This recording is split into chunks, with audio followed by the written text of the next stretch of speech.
Welcome back to Grandpa the Millennial. I'm Natasha, the Millennial, and I'm here with Anthony, the Grandpa. Hello, everybody. And before we introduce our guest today, just want to remind you to like, follow, and subscribe our pages on Instagram. It is Grandpa the Millennial, and same with Facebook. And then on LinkedIn, it is called Tell Us Your Story. So follow and invite somebody if you already follow. Take it away. Excellent. So every single week I'm excited, and I think I mention that or say it every single week. So I am excited today. I have an old friend. We were just talking about it. I think it's been at least 25 years that we've known each other. So excited to tell your story. Today we have Michael Ferreira, who's the Regional Vice President, California and Hawaii at Guild Mortgage. Welcome, Michael. Thank you. So before we jump into your story, even though I just gave your title, why don't you tell us a little bit about what your role is today and where you're at, and then we'll jump right into it. Yeah, absolutely. So Regional Vice President, California, Hawaii. So I work for a mortgage company. We're based in San Diego, California. We're actually a top 10 lender in the nation. So I think we're number 6 or number 7 right now. So what does that mean in a normalized market? $30 to $40 million of annual production. This year, we're in a little different landscape. If you guys pay attention at all to mortgage interest rates, things like that. So we're between $20, $25 billion. So a regional basically covers a territory within the nation. So we're in 49 states. We are not licensed in New York, but we are in every other state. And then we have really a demographic area, right, that we cover. And it usually has to do with volume, how many people. So a regional vice president typically manages anywhere from a $2 to $4 billion organization. And we have anywhere from 300 to 600 employees. So at my peak, it was 645. Now we hover in the 400 to 425. So within that landscape, you have loan officers, you have managers, you have operations. So we have people that manage underwriting, processing, and closing. And we have your supervisor roles, and then we go all the way down into like branch admins. And so it's it's an incredible industry. A lot of people don't know a lot about it. So hopefully we could paint some color today.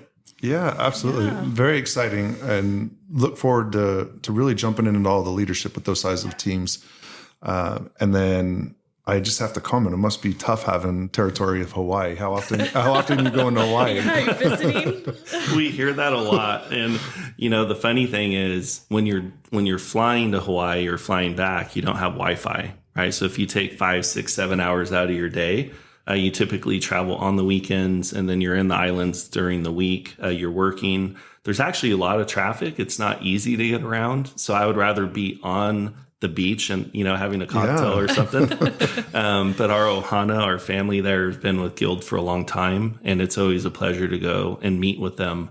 But when you're there working, it's not the same as being on the beach. So. Yeah, I bet. So that's awesome. Let's jump into it. So tell us your story. Where'd you grow up, and how many siblings did you have? And tell us a little bit about your family. Yeah. So I grew up in an area, it's called Salinas, which is in the Monterey Peninsula. Most people don't know where Salinas is, but they know where Monterey is. Yeah. So I was born, I was actually adopted. So a lot of our friends and family know that, but a lot of outside do not. So I was adopted right from the hospital. So I was born in Carmel, which is one of the coolest places ever. But that hospital is no longer there. It's called Community Hospital in Monterey Peninsula. So I have an older brother. Long story short, the reason we were adopted is because my dad, take that back, was part of a science experiment. And him and his cousin decided to create kind of like a lab kit that went sideways, and he actually blew himself up. Your dad did? My dad did. Oh so he spent a year, 12 months in the hospital, ICU, skin grafts, things like that. So unfortunately, the device that went off was in his lap. So fast forward, right, couldn't have kids. So my brother and I were both adopted right out of the hospital. So older brother, he's 4 years older than me. His name's David. But honestly, we had a great life. We grew up by the beach. I was born in the 70s. So Salinas at that time had a lot of culture, a lot of opportunity to go out. And basically, I grew up by agriculture fields. So I was on a horse or a four-wheeler every day.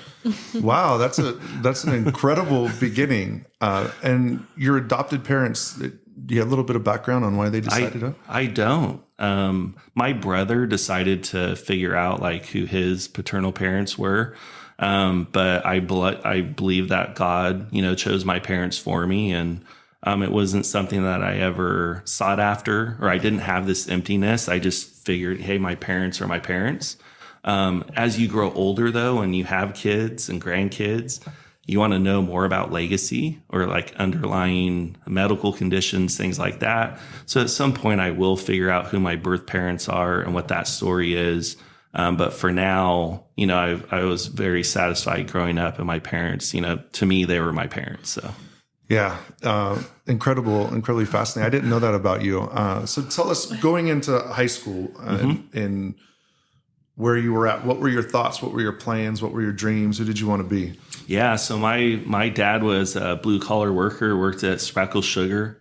Most of our family did. My brother did, my grandparents, all the way to the great grandfather side. They actually migrated from the big island of Hawaii with sugar, right? So John Spreckels was the founder. They migrated into the Salinas Valley from the Hawaiian Islands. And the legacy was almost like, I'm going to go to I'm going to work for Spreckels Sugar because everyone in my family did. I was actually the first kid that went to college. So the high school I went to was in Castroville. It's called North Monterey County High School, home of the Condors, for all of you guys listening. Shout out. Graduated in 92. And really my plan was two things. I was an athlete, so I had an opportunity to play baseball at a high level. And I also loved law enforcement. So I knew I was going to go to school to be in some type of law enforcement, FBI, police academy, highway patrol. I just didn't quite know where that was. When I graduated from high school, I decided to hang up my glove. I was a baseball pitcher, played at a very high level, had some D1 opportunities, and ultimately I turned it down. I wanted to stay home. I wasn't ready to take off. I was very young. I'm a November baby. Yeah. So I was 17 when I graduated, and I just didn't feel emotionally and just what I had at the house, in my home life. I wasn't ready to go off to school. I will say though, I went to Fresno State to check out the campus, had an opportunity to play baseball. And I think it was like a sign that because my truck was broken into two different times in a 24-hour period. So I'm like, okay, I'm not going to Fresno. That's a sign. Yeah, that's a sign. So yeah, fast forward. I went to work for a small uniform company. The parent company was called Dick Brune. It was more of like a high-end, high-scale clothing company based out of Carmel, Monterey. But they had a clothing division called Butler's Uniforms. So we outfitted Department of Corrections, California Highway Patrol, city, county, and state agencies. So during that process, while I was going to school part-time at Hartnell College, I was also working in the uniform store. So I got to meet a lot of different law enforcement, figure out where my passion was, and ultimately it was the California Highway Patrol. And so where did that stem from? Like we have a conversation with a lot of people, and they say, when I graduated high school, I had no idea what I wanted to do. Yeah. There's just nothing there. So where did that come from? How did you know at such a young age what your passion was? Yeah, that's a great question because my family was not in law enforcement.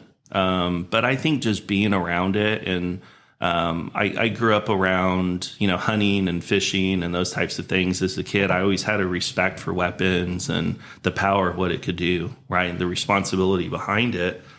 But I just wanted to do something for the greater good, being part of the community. There was a lot of things that was turning Salinas into an area that was once beautiful and robust, and it had a lot of agriculture and a lot of history, to really one of the highest crime areas in America. And I think I was just passionate about that as a city, and then what I could do to give back. And you hang out with certain people in your life, and there was probably 3 or 4 of us in high school that all had the same dream.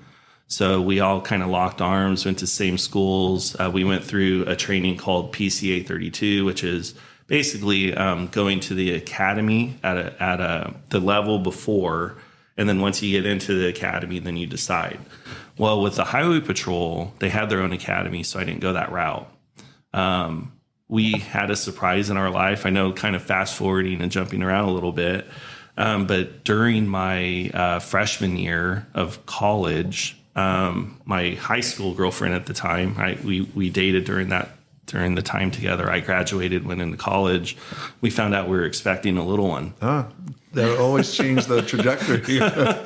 Just a little bit, yeah. And that's young. So you're 19 when you found out? I was 18? Actually. Yeah. Wow. And my now wife, her name's Heather, she was 17 at the time. And then when our daughter was born, Whitney, we were 18 and then just turned 20. Yeah. So we were babies having babies. Yeah, I had my first around the same age. And what's interesting is my father was a police officer. And when I think back, there was a time where I wanted to be in law enforcement, but mine was more of that dream of I wanted to stop the bank robber or be the big hero. Oh, you had this sense of community you wanted to give back, which was very mature for a young individual. So you find out you're having a baby, and then how does that change the trajectory? Did you stay in school? Yeah. Did you drop out? I did. No, I graduated from Hartnell with my associates, and then my wife's at the time girlfriend's father was in law enforcement.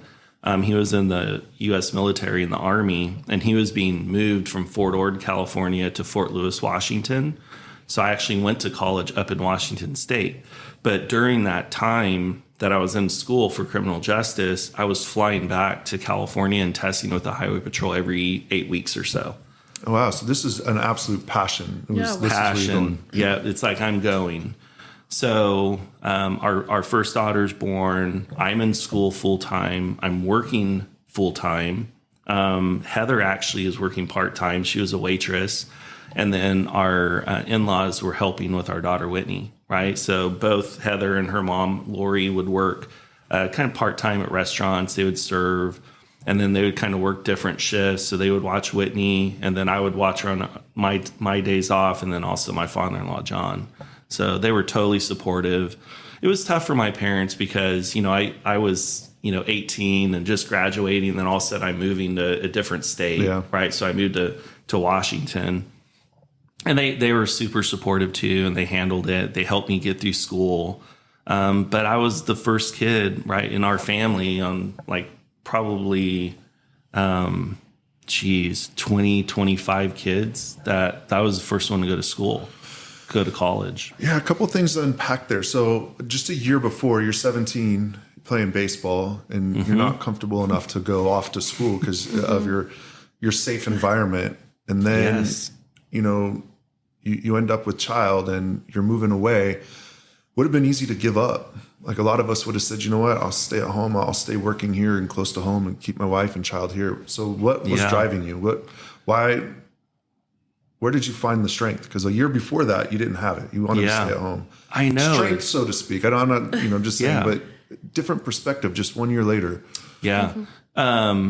Different partners, right? So the first girlfriend I had that was serious that I ended up staying home for, she ended up breaking up with me right after that. So fast forward, that's like in April.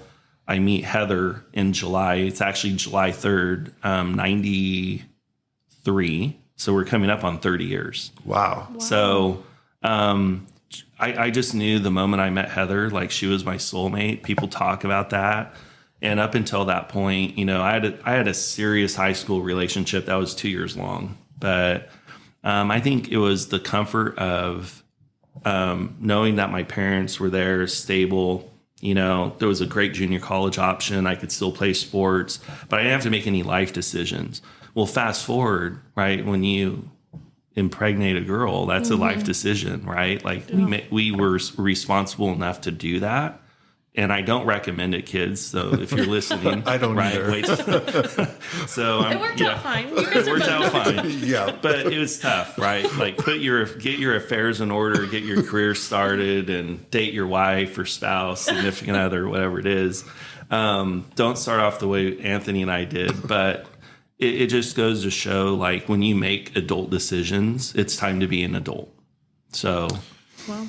Yeah, absolutely. And we see it all the time. And I have to agree with you. I had my first child very, very young, went off to the military. would not recommend that path. What you see in the end is you don't get to see all of the grind that we'll walk through with you. And I know it was a challenge to get to where you're at. So take us through. You move. You're going through college, and do you still want to be in the CHP? When does that change, or how does it change?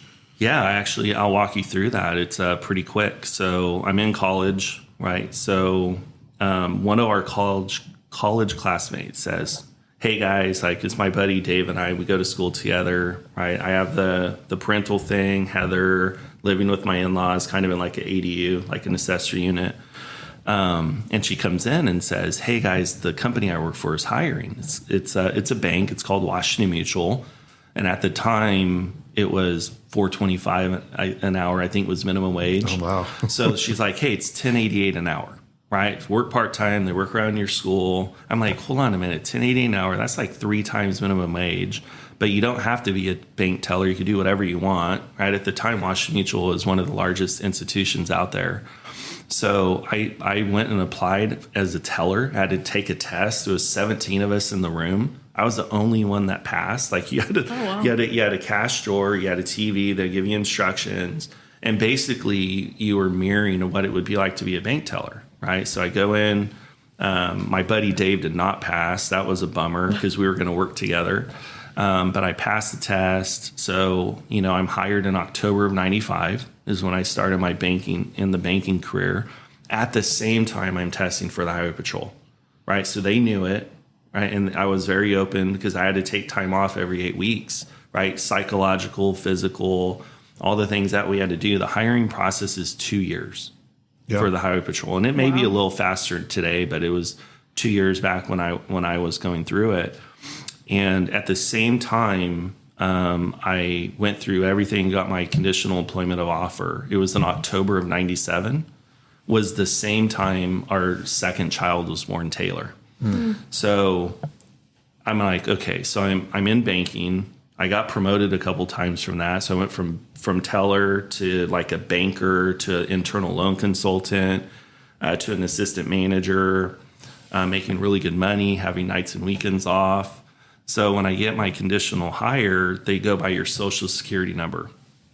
And where my number was, it meant I either had to go to Southern California, right, Palm Desert, that area, or San Francisco Bay. And the starting salary of a highway patrolman was like $39,000 a year. And I was already making that as an assistant manager at the bank, having nights and weekends and holidays off. So Heather and I made a decision because the way the highway patrol works is you have to go to the academy offsite in West Sacramento. You get weekend liberty if you pass all your tests, but you're really there full time. It's a full time commitment for 6 months. Once you graduate, right, and then they send you to whatever your draw was, right? Southern California, San Francisco. So Heather and I talked about it and we're like, it's a big commitment, babe. I've been very passionate about it. But at the end of the day, like we have a new child coming, right? The academy's 6 months. What do we want to do here? And we made a decision that I was going to stay in banking. So Questions. Go ahead. So, and it's always fascinating because when we talk to people on the podcast, right, this is like hindsight, Right. 30, 25 years. So sometimes people have had time to think about it. But in that moment, I mean, it's a huge sacrifice for your family, which is very noble. But did it fully feel like you were giving up your dream, like making the choice? Or did your dream change? Honestly, because I had family at that point in law enforcement and I had such a supportive spouse, Heather would have like signed the dotted line with me, right? And she's like, hey, if you need to go in the highway patrol, this is your dream. Like, we're all for it. She didn't talk me out of it. It was 100% my decision. But your priorities change. Like when you become a father and then you're responsible for other lives, the passion that I had for law enforcement at that time, it started depleting, right? Because then you put yourself in front of what our law enforcement do every day. I can't imagine. Thank you. Special shout out for all of you, servicemen and women, and it just priorities change, and your kids become the priority. And putting myself in harm's way no longer became a priority for me. So even though I spent a lot of my life and I was very passionate about it, banking was proving to be the better career choice for me. And Go ahead. Sorry, did you worry that you'd regret that? Do you remember? At the time, no. But I think anytime you look back and say, hey, what could have been? Like when I look at the career paths of both, I would have been retired by now. If I went into the Highway Patrol, I would have had a full retirement, right? But then on the banking side of the world, the propensity to earn income is so much greater. Yeah. And my wife and I wouldn't be in the position we are today, right, to help our kids and grandkids and the wealth that we've created if I would have stayed in law enforcement. So I validate that all the time, like the trajectory. But there's also something to be said of having, slow, stable pension. You retire, right, and then you're in your 40s or early 50s still, and then you have your second career. And that is attractive to some, but when I look back, there's no regrets. Yeah. Yeah, that's great. That was going to be my question on regrets. So you make the decision to stay in banking, and so you're early 20s now?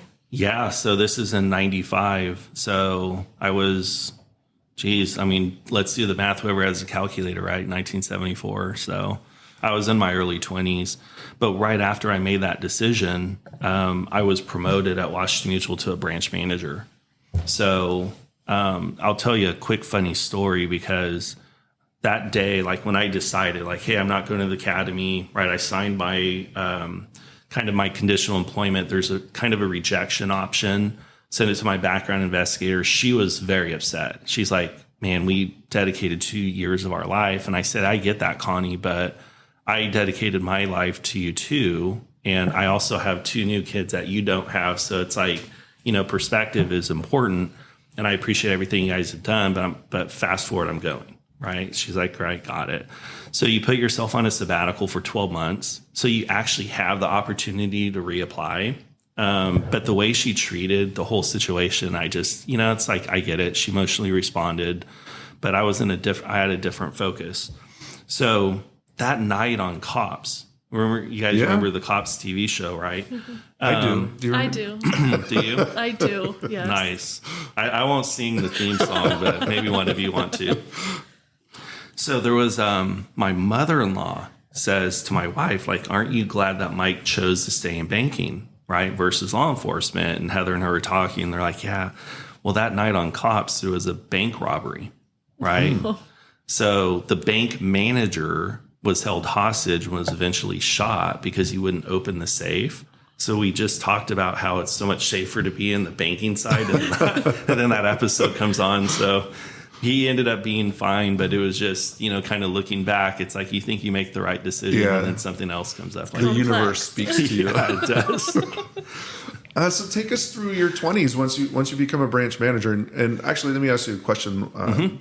As you're going into the branch manager, you were going through for Highway Patrol, which has its own style of leadership and the way that they teach their officers and what they want to do. Yep. So for you, what type of leadership training were they giving you? And could you clearly see a difference from what you were doing through the Highway Patrol? Yeah. So the experience on the leadership side of the Highway Patrol is pretty limited, because most of it you were dealing with a background investigator, like a police sergeant. You're dealing with a psychologist, which is an independent person. You go through like polygraph tests, those types of things. But on the banking side, though, like the moment you are introduced into banking, there is a plethora of opportunities to plug into. And I remember our first training class as a teller, right? So I'm brand new to the organization. Our CEO at the time, his name was Kerry Killinger, and Washington Mutual was one of the largest banks up in the Pacific Northwest and became one of the largest national banks. And we'll talk a little about that in the future, about the demise of WAMU. But overall, it was an organization that really fed its people, right? So I think in the 11 years I was there, I went through over 200 leadership classes. But let's start when I go back to 1995.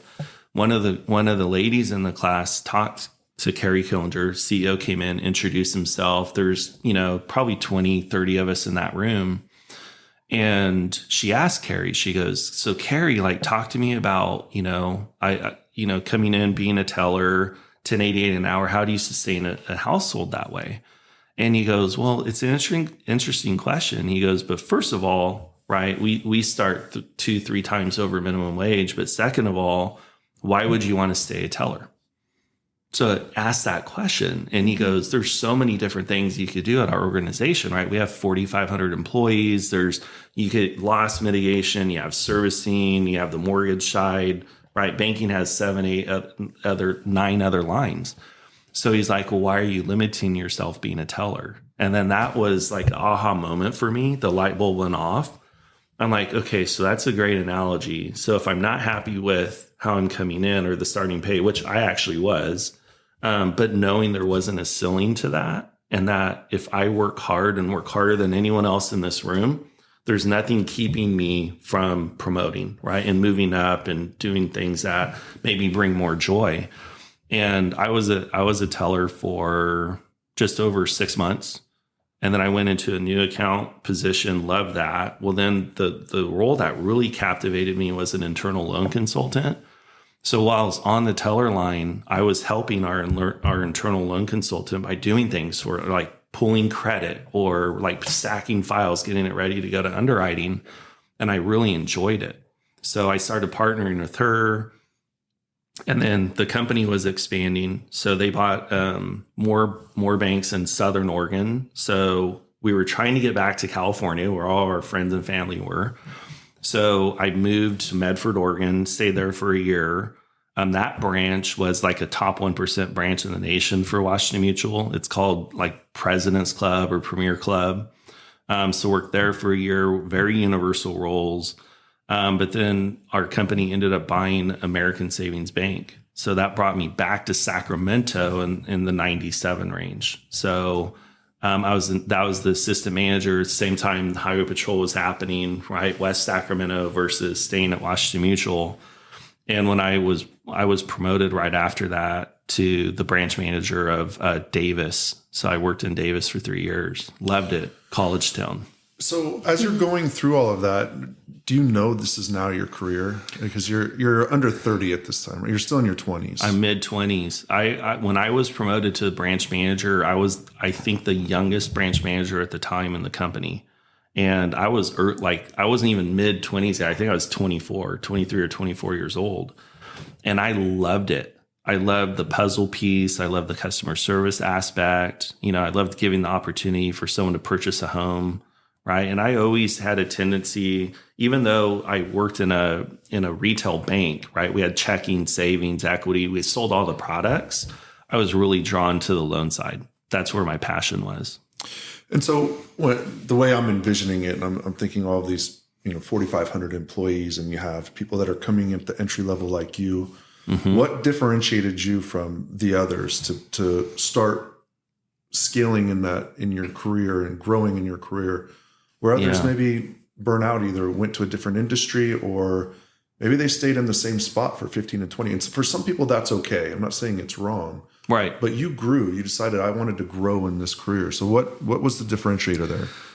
And it's just that I think some of the internal drive inside, you can't really explain that. Like I'm just willing maybe to work harder than others were. But I also knew that nothing is handed to us, right? When you go back to like Carrie's talk to the teller, like, well, if you're unhappy with the role, don't stay in the role. Those aha moments in life where you have someone around you that communicates in a way that rises you up, and I'll say the leadership at Washington Mutual was phenomenal. I compare it a lot to the company I work for now. And when you invest in your people and you believe in your people and you have leaders that are around you that hold you up and hold you accountable, like I just thrived in that environment.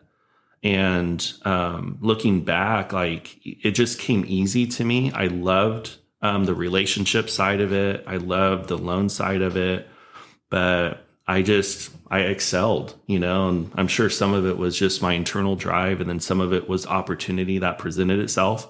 Because I was the California guy that Washington Mutual was trying to get into California as an important market for them. And I just happened to be one of them that was from California, and I knew the marketplace well.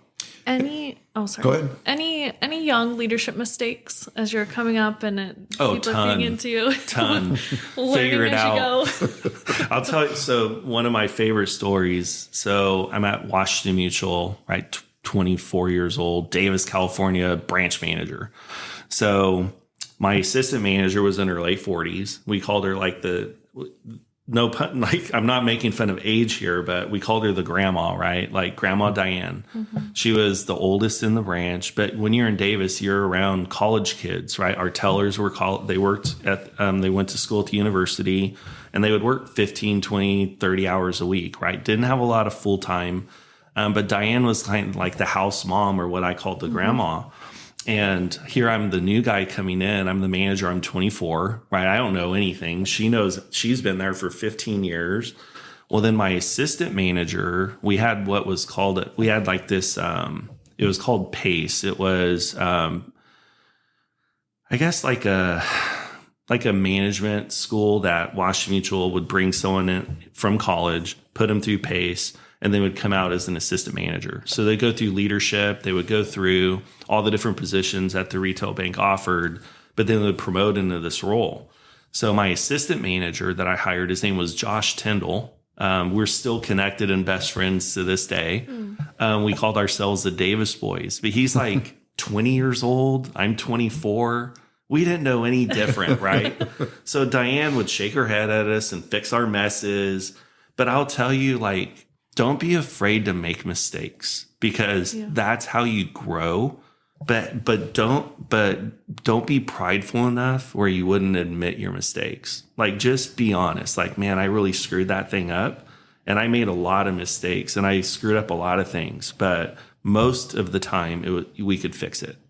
Right? Yeah, and so we've talked about this a lot. It's not just that you have to be willing to make mistakes. You have to have leaders that are willing to let you make mistakes. And it sounds like you can have all of the leadership training and the courses in the world, but if you don't have a direct leader that's willing to say, I'll fix this, it sounds like you did, then that growth takes a lot longer because you're so worried about making mistakes. So just how do you do that today? And we'll come back to this, but I want to step in your leadership when you're working with whoever you're working with. How do you create that environment so that they can make those mistakes and it be okay? Communicating at a very high level, right? And giving people permission to fail, I think, is one of the greatest gifts that you could give someone, especially as they're growing in their career. Like knowing, like, hey, that like we're in the mortgage industry, right? It's not brain surgery. What we do is very complicated, right? And it's a lot of people come into our industry and figure out pretty quickly, like, wow, this is not easy, right? You have to be mentally tough. You have to handle high stress situations. You're working with multiple partners, right? Real estate companies, you have title companies and things like that. But whenever there's a lot of moving parts, you just have to communicate as a leader, like, hey, we're gonna break some things, and that's okay. Like, we're gonna fix it. We're going to fix it together. But I think one of the most important things is to learn, especially for new leaders, is don't coach in the moment. And a lot of us do, right? Yeah. So if I have an employee that comes to me and says, hey, Mike, I really messed up this loan, it would be so easy for me to go into all the reasons why he or she messed up the loan. But it's better to just get through, because they're emotional at this point, right? You have someone that's not getting the keys to their house, something was miscommunicated, whatever the reason is, you have to solve the issue, right? And the moment, like, figure out how you're going to get the client the keys, and then let the employee know, it's like, look, I get it. We made a mistake here, right? We're going to help you with your mistake. We're going to get the customer their keys, but we need to circle back and figure out what went wrong, right? So let's do that together. I want you to reflect a little bit about what you did, how you participated. We'll look at our side. And then we'll circle back here. But going back to my earlier, you asked if I made mistakes. It's coaching in the moment, right? When people are emotional, they're not going to receive any feedback. So solve the problem and then circle back. And then what I call land the plane, right? Land the plane, figure out what happened. That way you're not you apply what you learned to the next transaction. So that's such a good point. Yeah. Such a good point. Yeah, absolutely. And it's an important point in that when you do coach in the moment, or if you don't create that environment for people to make mistakes, you lose that employee, because for sure they will be scared forevermore if you react in a way that makes them feel uncomfortable or ashamed of whatever mistake they made. Yeah, it's no longer a safe working environment. Yeah. And I think that's important for leaders, is giving opportunity to fail. Yeah, and especially young leaders, because I remember, and I made a ton of mistakes, and one of them was coaching in the moment. Like, oh, I can fix this. Let me show you, Right, like, all of the great things that I've learned in this supervisor role, and all I'm doing is damaging the relationship. So, right. I think it's an incredibly important point for all leaders, but young leaders coming up is take a breath. To your point. Yeah. So coming back, okay, let's go into your 30s. Okay. So going into your 30s, where are you at in the industry, and what are you doing? Okay, so I'm still at Washington Mutual. So my first real career job, I was there for 11 years. Went through multiple different roles, managed multiple different branches, broke a ton of records. I was like the guy that would go in and fix things, right? So they would take a branch that's not performing. They're like, hey, go figure it out, right? Like, go into this branch. There's no reason why it shouldn't be doing what, like, being at least at the top of the list, right? We would always have, 20 to 25 branches in our peer group. And a region was anywhere from 20 to 25 also. So my first branch opportunity was Davis. Then I went to Roseville, had an opportunity there. That branch became cheese, like number one, number two in the nation for a lot of for consumer lending, mortgage lending, net income profit, which is what our drivers were, right? When you go back to KPIs, the key performance indicators, we typically had about 4 to 5 every year. So then I had an opportunity to open a new branch. It was called a de novo. That was cool because you get to handpick your employees, right? You get to go and build the branch. Like, you're wearing a white hat and you're walking around and you're like picking out colors and stuff. But it's like you got to put together your A team. So I always inherited teams, right? And then I had to transition through, keep some, right? Move some up, move some out. Those are never fun, right? When you're impacting someone's life and you're ending their employment.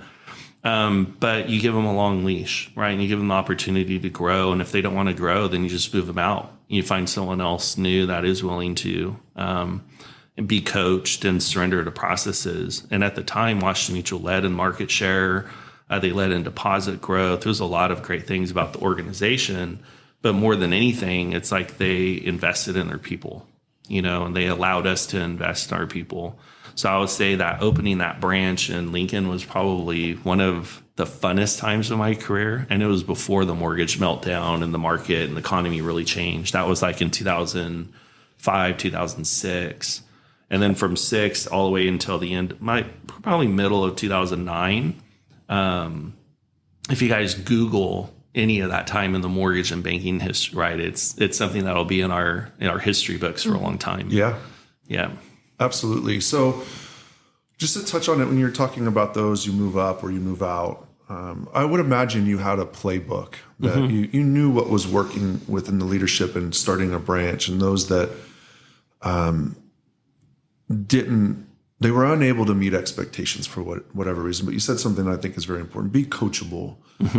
And a lot of when I was coming up, I thought I had a way to do it. And there were mentors and there were people around that had a playbook. And I think it's very important to be coachable and have that message I tell my children that all the time: be coachable. You don't know everything. So did you look at some of the employees where there's times where you're like, if you just give me just another month, like, and follow this process, like this will work. Did you have those conversations? Absolutely. A lot of in our industry, we use Gallup. There's DISC, right? Yeah. So psychologists, basically, you take a test and you figure out how you're hardwired, right? Like, what's my personality style, right? DISC is probably the one that I would say resonates the most with me, but there's so many out there. You just have to find one. Well, the institution you work for generally has some type of pre-hire or hire tool.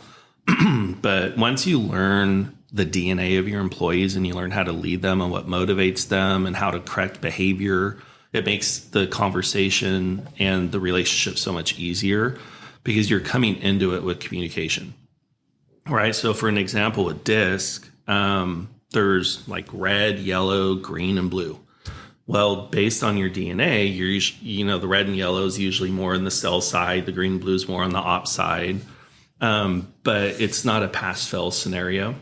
What I like more about it, Anthony, is it tells you how your employee is going to respond, right, to new challenges, what their learning style is, how they hear, how they listen, how they adapt. And you get to learn so much about your employee with those tools. And you also know what conversations to avoid, right? Me statements, you statements, right? If someone's a high C, you're not going to come in and tell them that, man, you really screwed this up. Yeah, absolutely. We have something similar where we work, and I'll say it was probably in my late 20s.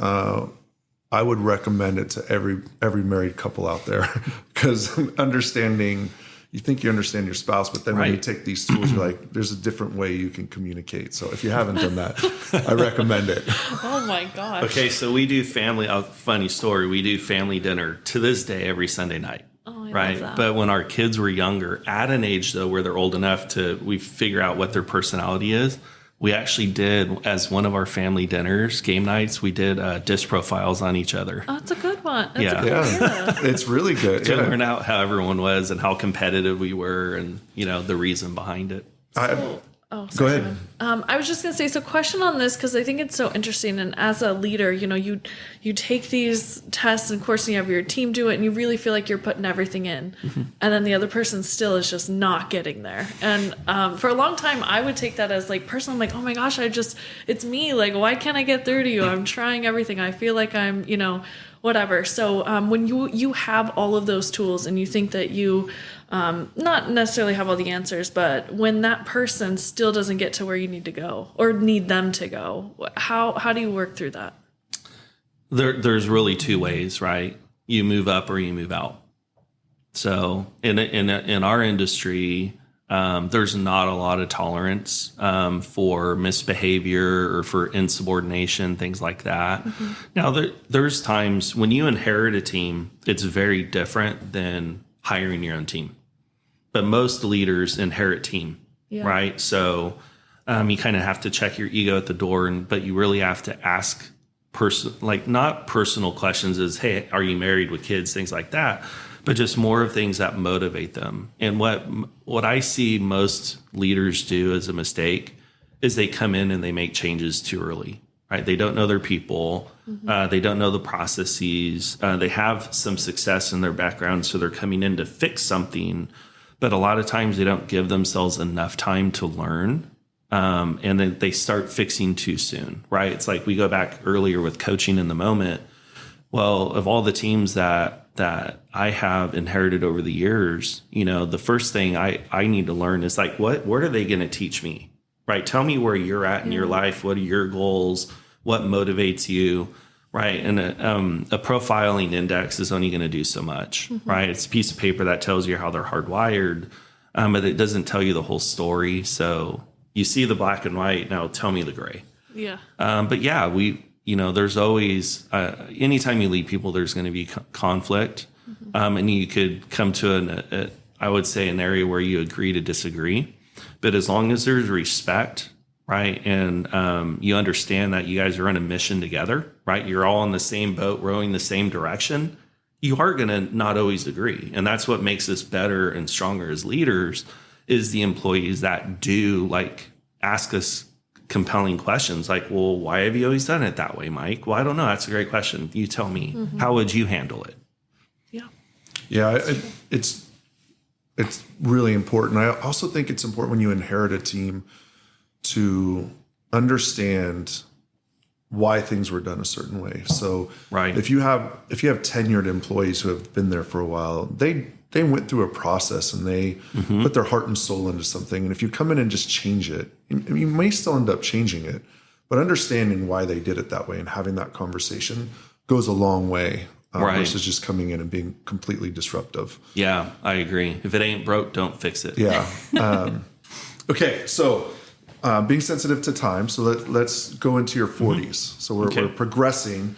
What are you doing? You taking on the world as you're going into your 40s? So I'm in my 40s now. So I believe I'm 48.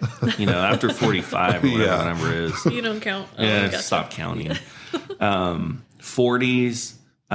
So I've heard, I remember as a kid, like when people turned 40, it's like that was a milestone, like over the hill and black. And I think 40s is like probably the new 60s or 70s. Like I don't feel any older, but what I do feel is that I've learned so many life lessons, be personal and professionally, right? I think it's kind of the sweet spot of life. And I think you haven't arrived. We never arrive, right? If we think we arrived, then that's when we start deteriorating. But you at least know enough to be confident in the decisions that you make and that you've done some things right in your life. And the role I'm in today, so I was part of a succession plan. So Guild had 6, 7 primary principal owners for a lot of years. And the company went public in 2020. And it was really a gift to our leadership because if you look at Guild's strength, we've been around since 1960. We're one of the top IMBs. We have a large IMB is an independent mortgage bank, and we're a top servicer. And our leadership has been with our company for 40 plus years, wow. Right? And they've all built succession planning, and I was part of that. So I was at Guild through an acquisition before. I worked for a smaller company called Comstock based in Sacramento, and Guild bought us in October of 14. So fast forward, I stayed. We had 12 owners at the time at Comstock. I had an opportunity to transition out to be a regional manager for another company. So I left the district manager role I was in at Guild.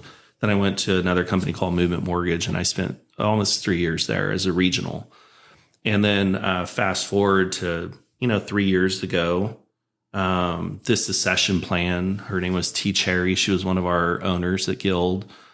She says, Mike, I want you to come home, come back to Guild. I love the organization, by the way. There was just an opportunity for me to grow differently at Movement than there was at the time. So she calls me, said, hey, I was at this leadership conference. I probably had 20 people walk up to me and say, when are you coming home? She's like, so I'm calling you. When are you coming home? And this is like in October. And I'm like, man, I can't move right now. But let's stay in contact. I've always loved you, always respected the company. And then she goes to this leadership conference and says, hey, okay, so I've had like 20 more people reach out to me.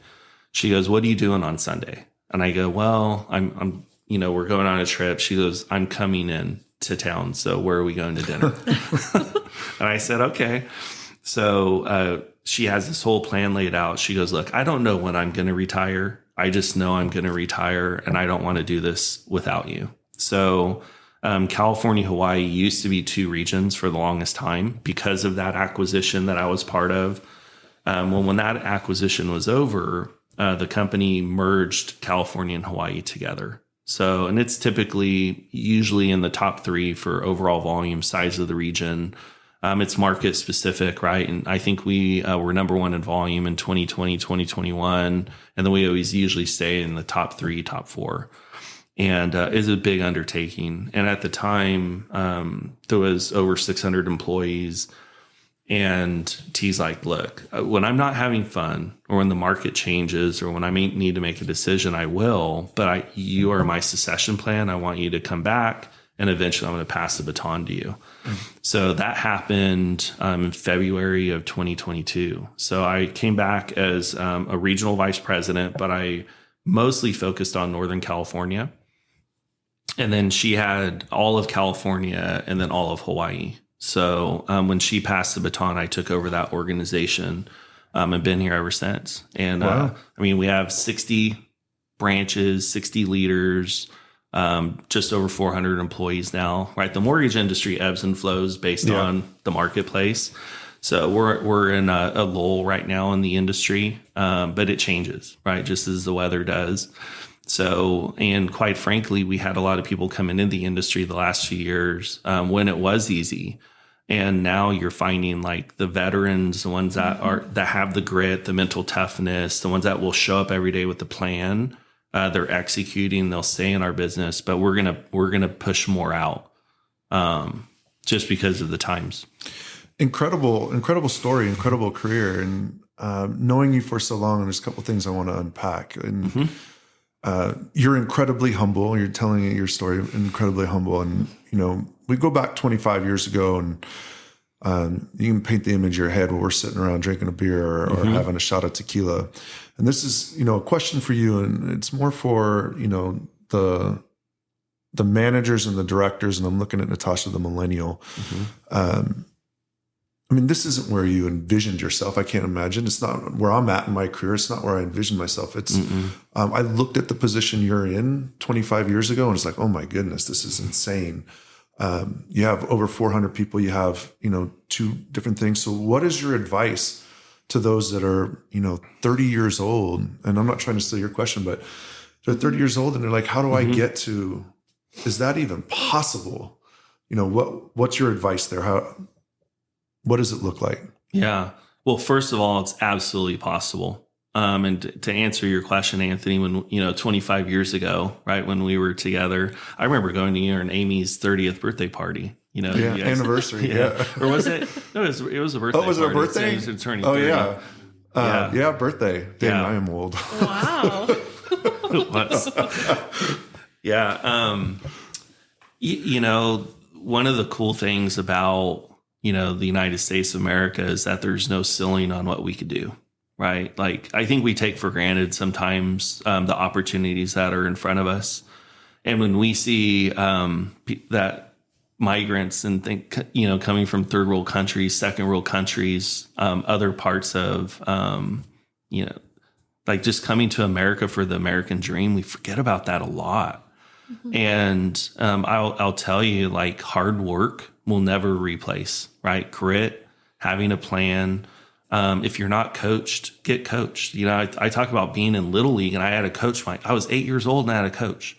So if I'm a 45, 46, 47, 30-year-old, right, and I have a career in front of me, like, what are you doing to invest in yourself, right? And who's your accountability partner? And more than anything, be careful who you allow in your life, right? Because It's a big one. They're going to either, they'll either pull you up with them or they'll pull you down to where they're at, And one of the things I've learned over really, unfortunate and fortunate, right? The life lessons is hurting people hurt people.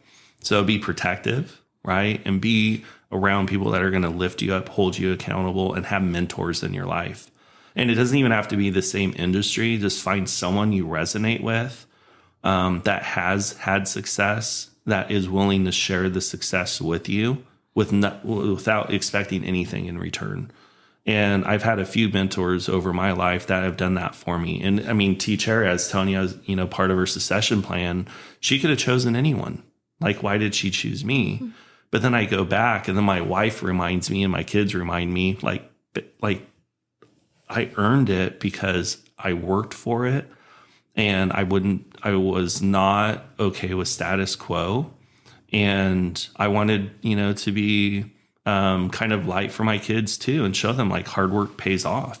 And all 3 of our kids have had success. And we have this like family challenge once a month where the company we bank through, I won't say the names, but we have a credit score system, right? It tells you what your credit score is. Well, whoever has the lowest credit score is the one that has to plan out and make dinner. So it's just a fun way for us to be all accountable, right?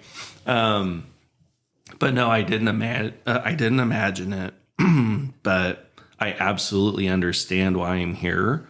And I'm just very thankful and blessed for all the opportunities and for the people that were willing to invest in me. Let's talk about patience as you talk through that. So it didn't just happen overnight. And we live in a much different world than we did 25 years ago with social media and the instant success or perceived success that you can have through different platforms. So when you're going through your industry, our industry is very similar in the insurance, but you don't get to the next level overnight. How did you discipline yourself to that patience? And did you have a vision of, I have a 1 year, 3 year, 5 year plan? Yeah. Well, anytime that you're professionally coached, they do that for you. And I've paid significant amount of money, every month. Or there's times when, when the market's not doing that well, you have to look, it's like, man, do I buy clothes for my kids or do I pay my coach? Right. We all have those opportunities in life where you can make a left turn or a right turn. And you just don't know. But I will tell you, I've always paid for a professional coach, and I've always had someone in my corner that holds me accountable to the things that I want to accomplish. And part of that is it's succession planning, but it's also planning out. Some people, like in our world, we live in months, right? Every month we start over. Yeah. But we have an annual goal. We have a 3-year goal, a 5-year goal. Outside of 5 years, very hard to predict. So 5-year planning and then working backwards, but then getting down into the weeds of what your role is, what your individual income role is. Like we could back into almost anything, right? If you have a loan, I mean, you could look at the wages that loan officers make in America, right? Top 1% income earners.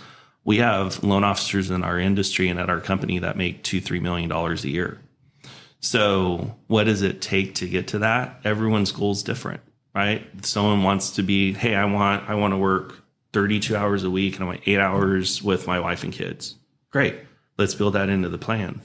So if you come into leadership with managing everyone to one plan and one system, it's going to fail because you have to resonate with your team and you have to help them get and achieve what they want and what's important to them. So I love it. When you talk about your coach, is it coach specific to your industry or is it? Yeah. Normally mortgage, real estate. But I've had a lot of professional coaches over the years, some internal, right? Our company provides coaching. And then we have external coaches too. So, and that's more of the leadership, but invest in books, right? And if you're not the type that like could sit and read, because we all have, I'm like ADHD, a squirrel, bright light, whatever. I will still read a book and I'll highlight the chapter, but then I may go back to the ebook or listen to it again because everyone's learning style is different.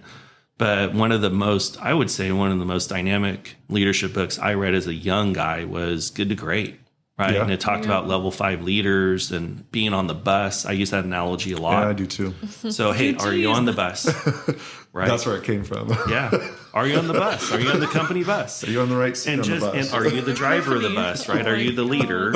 And if you are on a seat on the bus, say you're a great employee, but you're just not thriving in the role you're in, right? Well, is there a different seat? So I use that. It's so practical, and you invest, 10 hours of your life into something, but it makes an immediate difference.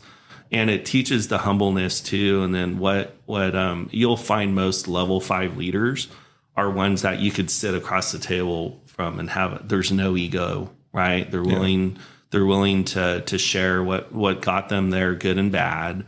There's just a lot of growth to be had. Yeah, these hours go so fast. So it's flown by. It has flown by. So I know I have a few more questions. Do you have some questions? Yeah, just a couple leaderships. I'm always fascinated leadership at scale, right? When you're leading one person compared to when you're leading 10 to when you're leading 100, sometimes that changes. So any thoughts on leadership either with you or just in style from a small team to a large team? Yeah. Over communicate.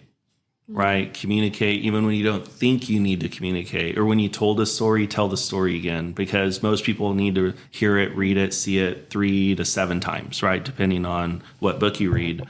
But when you're leading leaders, it's a whole different, I would tell you, it's probably the toughest thing that I've done in my career, because what you want to do is when you are taking a manager to a manager, right, and communicating to them, how do you know they're going to take what you told them and make sure it goes down, right? That it's that whatever the position is below, are they hearing the same message, right? So articulating the message and then also honing in on the message several times. So for us, like we have a daily chat. We use Microsoft Teams. We have a chat line that we use. We communicate some there. We have a manager call every Tuesday. I limit that to 30 minutes. We start on time. We end on time. We do once a month. We have kind of an all access call. But then we do Friday updates, right? That goes to the whole field. So we're telling some of our leaders some, and then we tell the whole field some. And the opportunity is really in getting down to every employee in the organization. And that's a huge task. Yeah. So the greater the organization is from a size, the harder it is to articulate messaging. And sometimes it could be like telephone game. Yeah. The story changes. That's not what I said on Monday. Yeah, get me water. So, wow, that was great coffee. Yeah. Yeah. Oh my gosh. Well, I think your question on leadership principles. Yeah. That's what I'm interested in. So if you can share just your top 3 to 4 leadership principles that you'd want others to hear. Yeah. Invest in yourself before you invest in others. Okay. Right. Don't coach in the moment. That's a big one for me. Invest in yourself. Find some authors that you're passionate about. Maybe ask some friends, hey, what are the 3 to 5 best leadership books that you've had? Communicating well, coming up with structure and accountability. We all need accountability in life, whether we say we do or not. To grow, individually grow, and to grow as a leader, you need someone to be accountable to. And it's better to have someone inside your organization and also someone external, right? So, yeah, absolutely. Yeah, and you don't always beat up your spouse or significant other by dumping on them all the time, And as a leader, I think it's also important to have life balance in your personal life, and whatever your relationship status is, like find time, right? If you have kids, if you have a spouse, if you have a significant other, find time to date them. Right. To be very specific about, hey, let's go on date night and we're not talking about work. If we start talking about work, then you have permission, right, to just shut me down. Like, no, we're not going there.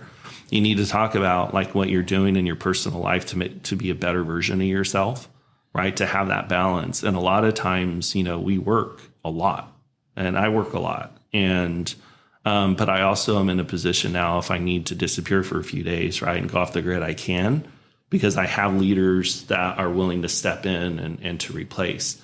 So don't try to do it yourself, right? Invest in your people, give them the opportunity to fail, but grow them up alongside you. And when you get to that point where you could step away from the business, but the business is still thriving, that's when you're doing something right. So yeah, I echo that. I think it's incredibly important. And I work with Natasha and I work with a few other, but so I got to that point where I'm like, hey, I'm out for a week and I don't even have to look. I'm like, I have great leaders around me. It's a great spot to be in and it takes work. It is. It does. And if you don't have that, right, step 1, find your right hand or your left hand. Absolutely. It changes everything in the way that you do things. It does. It's scalable. So I had a couple questions.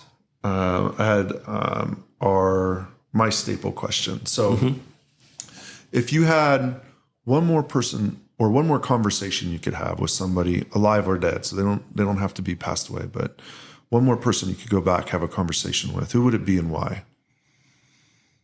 Boy, that's a tough one because there's been so many people in my life that's been instrumental. The one that comes to mind, so Wash Mutual early on, right? Young leader, Scott McCormick. He was my leader that invested in me. He was in Walnut Creek area and he just gave me the best advice. He allowed me the opportunity, right, to make mistakes. But I remember we're in the elevator, I'll go quick, but we're in an elevator and we're going into a meeting. And at that point, like I was top of my career, right? I thought I knew everything. I was breaking all kinds of records. Well, I was always the guy talking. And he called me out in the elevator before we got into the room. He goes, Mike, I want you to sit in the back of the room and I want you to be the first person to listen and the last one to speak. That's what I'm giving you today. And let's talk when we leave today, right? After I want to break that down. So I'm a young version. I'm in my 20s. I would love to just sit back with Scott and talk about what the last 20 years were like, right? The successes he's had, the failures he's had, and just an opportunity to sit down and break bread, and just compare ourselves and our lives. And is he passed away? He's still alive. He's still living. So I asked the question then, when is this conversation going to happen? I know.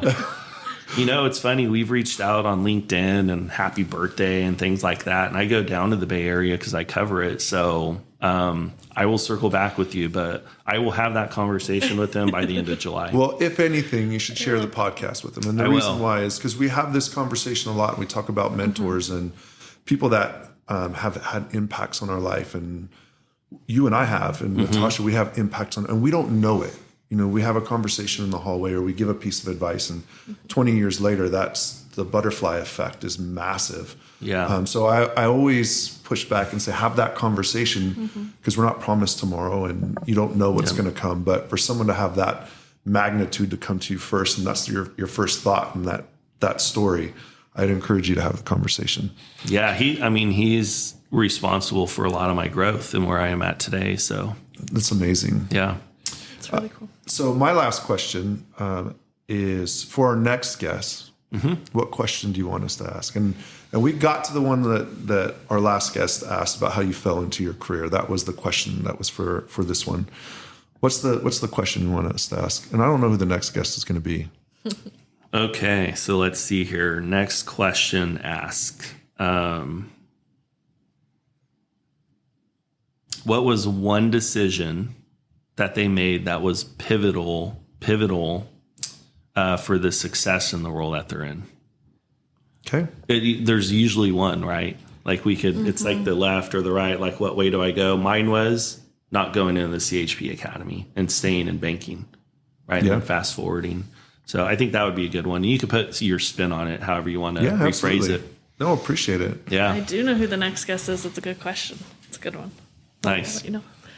I also have a staple question, which Anthony did kind of take earlier. I always ask people if you could go back and talk to your 30-year-old self, what advice would you give? So I think you already answered it, so I have a different question for you. Okay. So climbing the ladder, as titles change, does the leadership? And how? It does. Both how you lead and how you're led. Right? Because at our level, like if my boss has to call me and tell me to do something, it's probably too late. Right? We're usually telling him what we're doing. Hey, here's what we have going on. We're always looking at staffing and metrics and those types of things. So I always felt it was too late. If my leader had to call me and ask me to make a crucial decision or have a crucial conversation, it's probably too late at that point. Right? Because we're considered senior executives at the company we work for. And then how you're led, definitely you learn your mistakes, right? You learn the roadblocks, the things that you've done, the left turn versus the right turn, but taking ego out of it. And then, so I have this nickname at work called Zen Master Mike. So be the calm in the storm. Because when you're in middle to senior level leadership, you're solving for a lot. You're solving for people above you. You're solving for people below you. And if they come to you, right, like if my leaders are coming to me, there's something wrong. It's on fire. Something broke, right? We have to fix it. So I know they're coming to me, probably nervous to make the call number one, right? Because there's something wrong. It's usually something financially impactful. And there's usually a customer complaint or something like that that's involved. So the more calm I could bring to them with a solution resolve, right, the better it is. And that's what I find, I love that aspect of my role is when people could come to me and compliment me, even if I have to make a tough decision with them, is saying, hey, thanks for being the calm in my storm. Right, or Zen Master Mike, whatever. Yeah, that's good. It's really good advice. Yeah, and especially if the leader panics, everyone panics. Like you can't be. We talked a lot about EQ on the last, emotional intelligence on the last episode, and yes, just understanding how to at least control it. Not that leaders don't feel the emotion; it's just how you do it. My last bit of advice is if you're thinking of someone, like Anthony said, like life's precious. Pick up the phone, even if you don't have time for a talk, just send them a message, text them. Hey, I'm thinking about you today. Hope all is well. Yeah.